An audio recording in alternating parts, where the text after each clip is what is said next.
They were allowed to improv a little on the set of Emily in Paris, so I should probably throw some improv in. Part of me really wants to pre-plan what kind of improv I'm going to do, but I know that completely defeats the purpose of improv, so I'm dying. Hi, I'm Ashley J. Woods, and I'm coming to you from the obligatory blue background all actors must have in Los Angeles. Why this color? Fuck if I know. So, I watched all of Emily in Paris in one go this weekend, and I can't tell if I hate myself or love myself for doing that. Hands up in the comments if you also binge-watched Emily in Paris this weekend. Oh, and don't fucking lie to me, it's the top show on Netflix right now. I know you fucking watched it, Dave. Anyways, there's this amazing video online of Lily Collins, the Emily of Emily in Paris, and she's breaking down one of the scenes from the show. I found her insights absolutely fascinating, so I thought to myself, hey, let's try Emily in Paris's acting technique. One of the first things Lily Collins says about this scene is that she rehearsed it in a mirror. I, in my mirror, had gone over this scene over and over again and said this speech a million times. I know. Basically every acting class I've been to says not to rehearse in a mirror because it can make you overly critical, but Lily Collins has a Netflix show and I don't, so who am I to fucking judge her? She's also not afraid to improvise. For example, the middle finger she gives is totally improvised. In this specific moment, it wasn't always planned that the sign that he would be reading was that. There was some dialogue written instead. And then we thought, well, let's just be extra sassy and give a bit of a finger. Lily's also not afraid to play with tempo. She explains that it took her a few tries to get the tempo of the monologue going. So we played this a couple different ways. Some where it was quicker and faster in the way that I said it, but then that seemed a little bit unfair for the character to have to kind of listen to her verbally kind of go crazy at Pierre Cadeau. And then I kind of found like a happy medium. You think Vanguards don't respect designers? We worship designers. I hope my bangs look good. So this is the mock audition portion of the video. I'd have one take as a control where I had little preparation, kind of like a cold read, and then I do the Emily in Paris rehearsal technique and come back and see if that helped. Here's the first take. I didn't go to FIT. I'm sorry. I should have told you.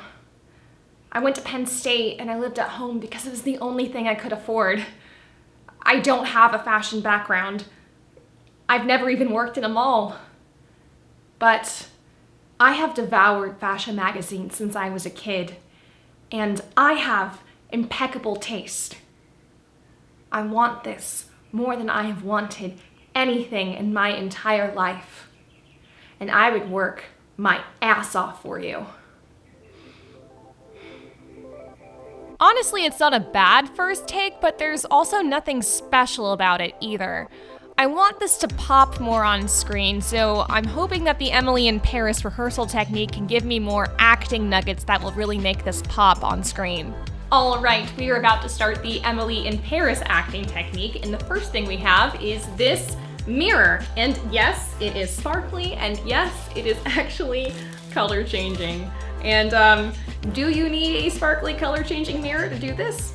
No, but I just wanted one. Now, she said she rehearsed her monologue in the mirror many, many times, so we're just gonna do that right now. I didn't go to FIT. I'm sorry. I should have told you. I didn't go to FIT. I didn't go to FIT. I didn't go to FIT. I didn't go to FIT. I'm sorry. I'm sorry. I'm sorry. I should have told you.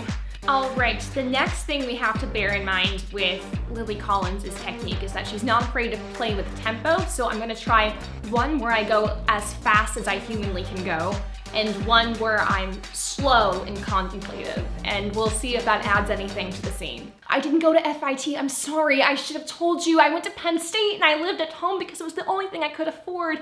I don't have a fashion background. I have never even worked in a mall. But I have devoured fashion magazines since I was a kid, and I have impeccable taste. I want this more than I have wanted anything in my entire life, and I would work my ass off for you. I didn't go to FIT. I went to Penn State, and I lived at home because it was the only thing I could afford. I want this more than I have wanted anything in my entire life.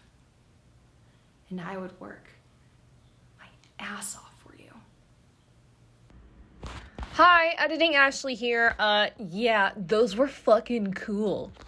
So, we have a fast take, a slow take, and in her video, she says she landed somewhere in the middle for the final take of her monologue. So we're gonna see if we can combine elements of the really fast, erratic, emotional take in that slow, contemplative take and see what happens. Oh, and also, they were allowed to improv a little on the set of Emily in Paris, so I should probably throw some improv in. Part of me really wants to pre-plan what kind of improv I'm going to do, but I know that completely defeats the purpose of improv, so I'm dying. I didn't go to FIT. I'm sorry, I should have told you. I went to Penn State and I lived at home because it was the only thing I could afford. I don't have a fashion background. I've never even worked at a mall. But I've devoured fashion magazines since I was a kid, and I have impeccable taste.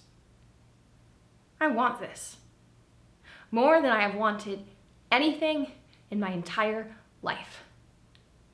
And I would work my ass off for you, for the record. You think vanguards don't respect designers?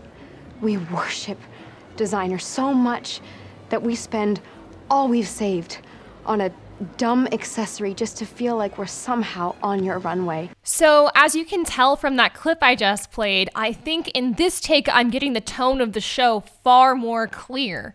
And it's becoming that kind of personal yet rom-com heroine feeling that this show warrants.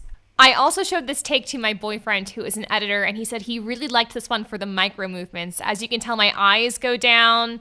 There's all of these small kind of head movements, a head shake that show what the character is going through just in these small micro movements. And while they're small on camera, they actually communicate a lot. Like my eyes going down show she's a bit unsure. She puts her eyes back up to show that she's becoming more confident. And he really loved that, and he would absolutely use that if he was editing a take of this. Comparing them side by side, yes, there are micro movements happening in take one, but I feel like there is more specificity of them in take two, and I think it's because I am playing with tempo. I love that micro movement right there in take two, the furrowing of the eyebrows when I say I lived at home because it's what I could afford. I love that.